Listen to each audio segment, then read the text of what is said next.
Hello everyone. I welcome you all to Experience Humanities. So today we'll be discussing resource and development, land degradation and conservation measures. Now basically what is land degradation? When something becomes low in grade or low in quality, it is called degradation.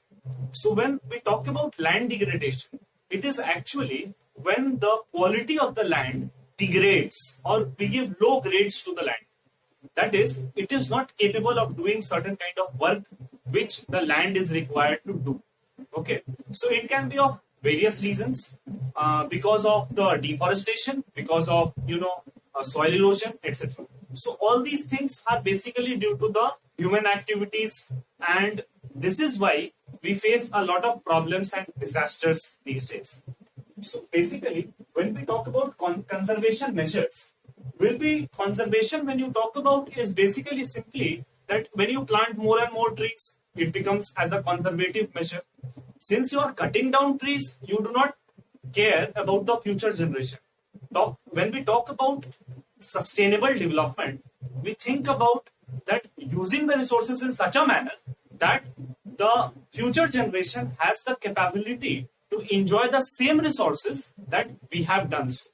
That is what needs to be done in conservative measures. When you are cutting down trees, then you need to plant the trees that will be doing something to the environment, that will contribute something to the environment which you are taking away from. Now, basically, when we have studied this land degradation, we move on to the most important topic, soil. Now, this is the most important thing for our farmers. Soil is what? What is soil? Soil is a place where you get to grow certain amount of things, where you get to do certain amount of activities. So there are different types of soils. When you talk about alluvial soil, now what is this alluvial soil? These are found at northern plains, basically in the northern plains. Now what is this kind of soil? This kind of soil is basically those soil which come from the rivers, from mountains, and they form highly silt contents, and because of that they are very fertile.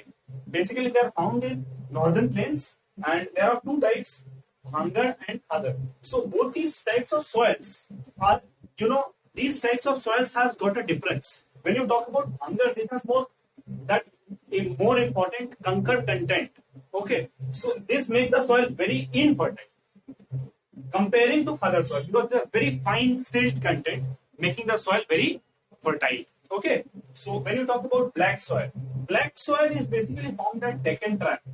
That is, these Deccan regions are composed of this black soil, and these are basically formed by lava flows and favorable for cotton. So you need to keep these small points in your mind as the keyword so that you can write your answers very well. Okay. So now when you talk about red and yellow soil, these are found by igneous rocks, and basically they are found at Western Ghats. Okay, so when the soil is red and yellow, you need to keep these two things in your mind. And when you talk about laterite soil, it is found in tropical and subtropical climate.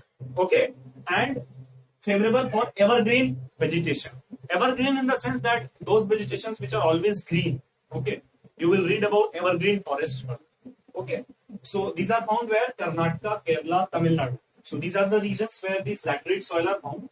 When you talk about arid soil, these are sandy and saline soils. Okay, and found at Western Rajasthan. So this is the characteristic of arid soil.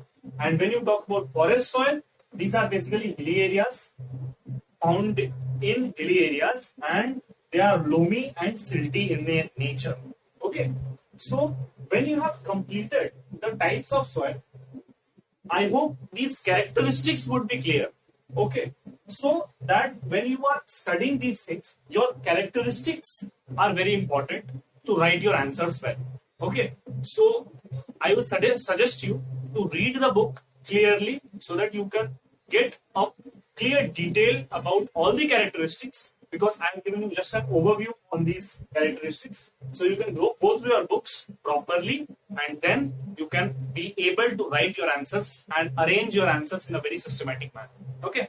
So when we move on to the next part, it is soil erosion. Now, what is soil erosion? So soil erosion is basically when the top layer of the soil is removed from the part of the soil. So that is what is called soil erosion. Okay. So this soil erosion is also degrading the kind of a soil. Okay. So this needs to be prevented, conserved. So we can conserve it by the process of afforestation, by planting more and more trees. Okay. We can also stop overgrazing of the animals so that the soil fertility and the capability to grow is not hampered. Okay. So I hope everything would be clear in your mind.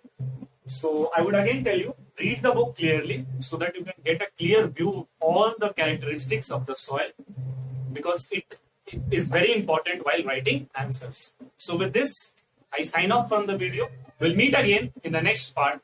So till then, thank you.